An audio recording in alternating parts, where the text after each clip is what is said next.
আজ পবিত্র ঈদ উল ফিতর এবং ইরানি নববর্ষ উপলক্ষে আয়াতুল্লাহ মুস্তাফা খামেনি ইরানের নতুন সুপ্রিম লিডার একটি বার্তা দেন। বার্তাটির সংক্ষিপ্ত রূপ আপনাদের সামনে তুলে ধরতেছি। বিসমিল্লাহির রহমানির রাহিম। ইয়া মুগাল্লিবাল কুলুব ওয়াল আফসার, ইয়া মুদাব্বিরুল লাইলি ওয়ান নাহার।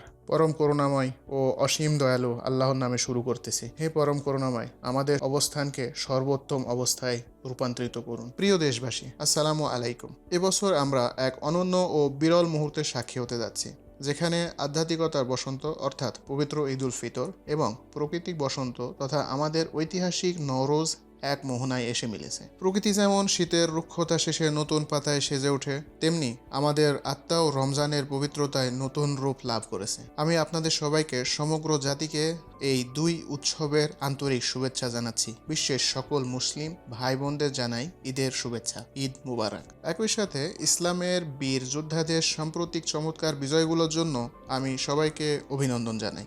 গত বছরটি আমাদের জন্য কেবল সাধারণ কোনো বছর ছিল না, এটি ছিল পরীক্ষা এবং প্রতিরোধের বছর। আমি গভীর সমবেদনা ও বিনম্র শ্রদ্ধা জানাই সেই সব বীর শহীদদের পরিবারের প্রতি, যারা বিগত সময়ে চাপানো যুদ্ধে জানুয়ারি মাসে অনাকাঙ্ক্ষিত অভ্যুত্থানের চেষ্টা এবং আমাদের সীমান্ত ও দেশের নিরাপত্তা রক্ষায় নিজেদের জীবন উৎসর্গ করেছেন। আমাদের গোয়েন্দা সংস্থা সেই সব অজ্ঞাতনামা বীরদের প্রতিও জানাই আমার অন্তরের গভীর থেকে শ্রদ্ধা। প্রিয় ভাই ও বোনেরা, আপনারা খুব ভালো করে জানেন গত বছরটি আমাদের জন্য কেমন ছিল। আমরা তিনটি বড় ধরনের সামরিক ও নিরাপত্তা যুদ্ধের সম্মুখীন হয়েছি। প্রথমত, খোরদাদ বা মে জুন মাসের সেই ভয়াবহ যুদ্ধ, যেখানে ইহুদিবাদী শত্রু ও তাদের মিত্রদের কাপুরুষিক হামলায় আমাদের দেশের শ্রেষ্ঠ সন্তান, বিশিষ্ট বিজ্ঞানী, সামরিক কমান্ডার এবং প্রায় 1000 সাধারণ নাগরিক শহীদ হন। শত্রুরা ভেবেছিল এই জাতি ভেঙে পড়বে, 1 বা 2 দিনের মধ্যে সরকারের পতন হবে,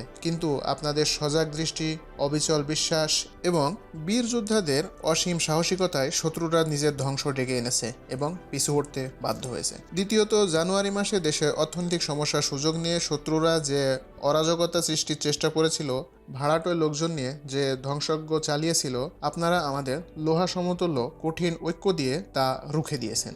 আর তৃতীয় যে যুদ্ধের মধ্যে আমরা এখন রয়েছি, তার শুরুতে আমরা হারিয়েছি আমাদের জাতির মহান নেতাকে। এই ক্ষতি অপূরণীয়। শত্রুদের লক্ষ্য ছিল আমাদের মনে ভয় এবং হতাশা সৃষ্টি করে এই মহান দেশটিকে টুকরো টুকরো করে দেওয়া। কিন্তু আপনারা পবিত্র রমজান মাসে রোজা এবং জিহাদকে একীভূত করেছেন। আপনারা প্রমাণ করেছেন যে ইরানের প্রতিরক্ষার মূল ভিত্তি শুধু সামরিক অস্ত্র, মিসাইল বা ড্রোন নয়, বরং আপনাদের এই বিশাল হৃদয় এবং চেতনা। আপনারা 22শে বাহমান এবং কুদস দিবসের রাস্তায় নেমে যে বিশাল প্রতিরোধ গড়ে তুলেছেন, তা শত্রুর মনে কাঁপন ধরিয়ে দিয়েছে। আমি দেশের প্রতিটি নাগরিককে এবং আমাদের মাননীয় রাষ্ট্রপতি এবং সকল কর্মকর্তাকে ধন্যবাদ জানাই, যারা কোনো আনুষ্ঠানিকতা ছাড়াই সাধারণ মানুষের কাঁধে কাঁধ মিলিয়ে দাঁড়িয়েছেন। আপনাদের এই ঐক্য এবং এই অভূতপূর্ব সংহতি মহান আল্লাহর এক বিশেষ নিয়ামত। আমাদের উচিত কথায় এবং কাজে এই নিয়ামতের শুকরিয়া আদায় করা। আজ যখন আমরা ফার্সি নববর্ষে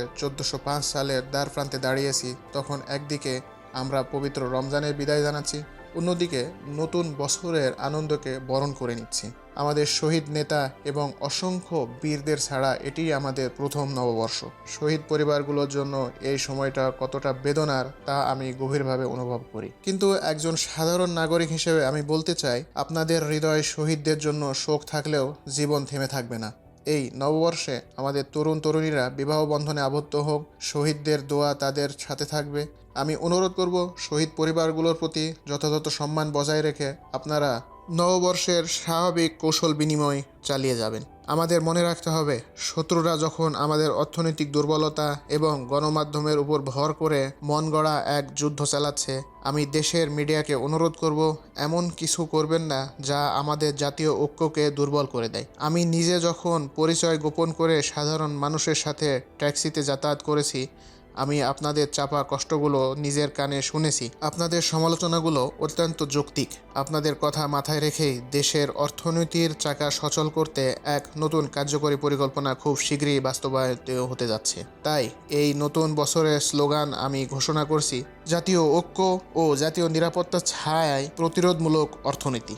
পররাষ্ট্রনীতির ক্ষেত্রে আমরা আমাদের প্রতিবেশীদের সাথে বিশেষ করে আফগানিস্তান ও পাকিস্তানের সাথে আরও সুদৃঢ় ও ভ্রাতৃত্বপূর্ণ সম্পর্ক চায়। আমাদের শহীদ নেতা পাকিস্তানের জনগণের প্রতি যে গভীর ভালোবাসা পোষণ করতেন তা আমাদের ভ্রাতৃত্বেরই প্রমাণ। তুরস্ক ও ওমান যে অনাকাঙ্ক্ষিত হামলার ঘটনা ঘটেছে তা কোনোভাবেই আমাদের বা আমাদের প্রতিরোধ ফ্রন্টের কাজ নয় এবং এটি শত্রুদের একটি সাজানো নাটক, যার উদ্দেশ্য ছিল আমাদের প্রতি বিভেদ সৃষ্টি করা। পরিশেষে মহান আল্লাহর দরবারে প্রার্থনা করি ইমাম মাহদী আলাইহিস সালাম এর দোয়ায় এই নতুন বছর হোক আমাদের সমগ্র জাতি, প্রতিবেশী এবং মুসলিম উম্মার জন্য এক অবিস্মরণীয় বিজয়ের বছর। ওয়াসসালামু আলাইকুম ওয়া রাহমাতুল্লাহ ওয়া বারাকাতুহু।